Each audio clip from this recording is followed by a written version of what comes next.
Guys, welcome to another Founder Wisdom Podcast AI edition. Today we have a special guest with us, Jakob Sturm. I'm trying to get the name right as usual. He's CTO at ClipFlip, and he is also founder at ShakespeareToolbar.com, which is an AI writing tool. It's going to be the core of our conversation today. Found Jakob on Product Hunt, seems to be a young, ambitious guy. And yeah, we've got many areas in common. Jakob, can you briefly introduce yourself and tell us a bit more about your startup? Thank you for having me, first of all. I love to join the podcast. So a little bit about myself. I'm really obsessed with technology. I like to innovate new stuff and I like to find out new ways to do different things and come up with a few ideas in different fields. And lately I've been working on this Chrome extension, the AI toolbar called Shakespeare, which with the power of AI helps users to streamline their writing process and helps them to summarize and rephrase the things they write on the day-to-day basis. Love it. Do you have paid users yet? Because you charge $24 pay once, use forever, which is bold and interesting model. First, tell us if you have paid users, and second, tell us about that pay once forever model. So yes, I have paid users. Actually, I've just crossed the $500 revenue mark. We Nice. launched 2 weeks ago, so it's a slow growth, but still some revenue coming into the business, which is of course good. Getting some validation and getting some feedback from clients all over the world. So the pay once, use forever is of course a bold marketing and bold approach to doing offering a Chrome extension. But I think it's a unique way. People are tired of having to subscribe to everything and having to deal with multiple subscriptions. So that's why I thought let's offer it for a one-time thing. It's basically software. Why not just, as in the old days, you just download it, you pay once, use it forever, and with the business model or with the API costs that I have, I can offer that without losing too much money on my end. Yeah. Right. And well, I think the pay forever model is cool, especially if you're building something new. It's like quick money and it's a nice gift, which I think was your logic.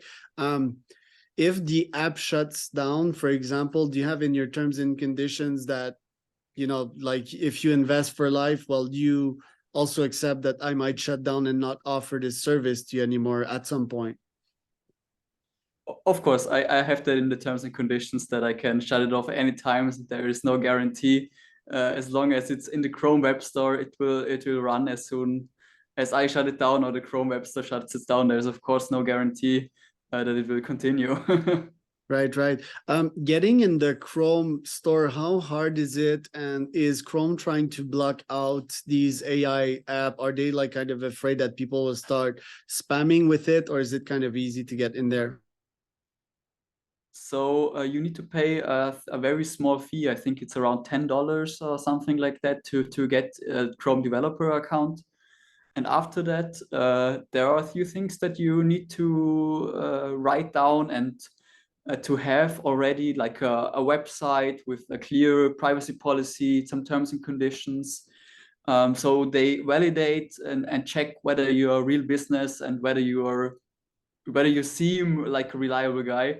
But I had no big issues, so they accepted me on the first try. But yeah, I haven't had any other experience besides this is my first Chrome extension, so I cannot really tell you much. But it took around 4 to 5 days, so I assume they really took some time to look into it, and they don't just accept everyone. But yeah, hard to say for me to how strict they are. They accepted me. I had everything laid out. Would need to have another try with less, providing less material for them. Well, you look like a pretty reliable, nice, well put young man, Jakob. So I don't think Thank you. yeah, I think they would accept you on that basis, like kind of CTO, well buttoned up European guy. Um, Nice that they got you in that quick. How was product launch on your growth? Like, did it bring most of the folks that paid $500, which I would estimate is like 25-ish or 50-ish users? Was it the core of your user base, or did you use other growth method to get more people attracted to the app? So I've been building a little bit in public on my Twitter, so sharing a little bit of Nice. progress here and there. So far, the conversion from Twitter is not really big, but I've built a small little audience now, and of course, still working on it to grow it even more. But I think most of the really paid users that came in now are from like the product hunt side at the beginning, but also the product hunt backlink really improved my Google search ranking, and I get a lot of traffic now from Google. So Google is really one of my main traffic sources, even though I'm not really that much, I don't really focus that much on SEO. So I have, of course, some basic SEO stuff, but I'm not into programmatic SEO or don't really have a lot of pages set up. It's just like a few backlinks here and there, some AI collection websites where I'm listed, and those really drive my main traffic. Love it. I have a couple of apps I'm building, like you and I thought before the actual podcast. I can see a huge product market fit, for example, of a simple Chrome extension that you click on a LinkedIn profile. It scrapes the whole LinkedIn profile and comes back with 10 podcast questions, right? For podcasters, that would be, I'm already doing it manually for almost every new podcast interviews I get, not because it's going to be the final questions I'm going to ask on the pod, but it shows that, I'm already putting my time. And if I put my time, it's forcing them kind of to commit a slot in their calendar for the interviews, especially if they're prominent people. It also gives them a structure. What do you think about that app if let's say we sell it at $10 a month price point? Sounds like a great idea. I mean, for me, I'm not the target audience. I don't really have a podcast yet, so it's not something that I would be interested in. But I can see that that is definitely something that there is a user base out of for it, and it could be quite an interesting thing. Also, maybe for interviews, for job interviews, not only podcast interviews, but job interviews. Where you have a lot of candidates, you want to interview them and ask them something personally, and not just like the generic questions that we get asked every time when there is a job interview. So yeah, I could definitely see that for recruiters, for job hunters, to be something interesting for them. And of course, the price point. I mean, I don't know your business, the costs behind your business, but yeah, I think $10 per month for it is definitely a good asking price for it. I could see that could work, especially in the HR industry. There's a lot of money in there. No question. Yeah, it would be like credit based because obviously there's always people using more credits, right? And if it's a hyper user and pops the $10 mark, because OpenAI's GPT-4 API, I believe it's like 0.002 per words, I believe, or something like that. So I just need to be careful for that. But other than that, the costs are so small. And also, I don't think they would send that to many podcasters.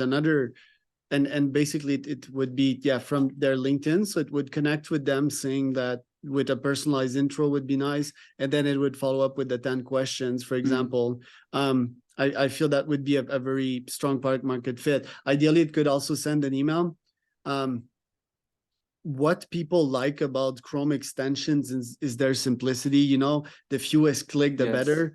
That's really like the product market fit when it comes to these apps. For example, I have this app, it's called Instant Data Scraper, for example, and all it does, it's like a Pokeball, and I click on it, and then it captures like all the link in a structured manner, and then I can click download to CSV in 2 clicks, And I think, that's Chrome extensions in the end are kind of productivity apps, and I think these are the best use cases for that. I'm also like a cold emailer, as I told you, like before the interview. I have a cold email agency, and I use an app called Apollo.io. Have you heard of that one? No, haven't you heard of it? So No. it's a contacts database. That's I think that's how I contacted you. Actually, oh, no, I contacted you via LinkedIn, but I have access to your email, the business and personal one. Obviously, there's GDPR functions in the European Union, but basically, I can send you an email from there. They deployed their AI feature not so long ago, which is like a personalized intro, but it's really basic. So at the moment, I'm seeking to create an app that could write personalized intro, very good ones, not what's like classic out there, but at scale, right? I think that's also the AI, the sales AI arm race. Are you planning to get into this with Shakespeare? Can you explain some of the features that it's currently accomplishing and what you have on your roadmap? So that sounds interesting what you've just talked about. It's not something that I am currently looking into. It's Shakespeare is currently focusing on more on helping users improve their writing. So it's not starting from scratch. It's more improving what they have written or maybe what they found on a website and they want to summarize it a little bit, or they want to put it into a different format. Let's say they have a blog post written, but they want to send out a newsletter with the same content. The structure needs to change a bit into a newsletter format. That's more of the idea of what Shakespeare tries to accomplish.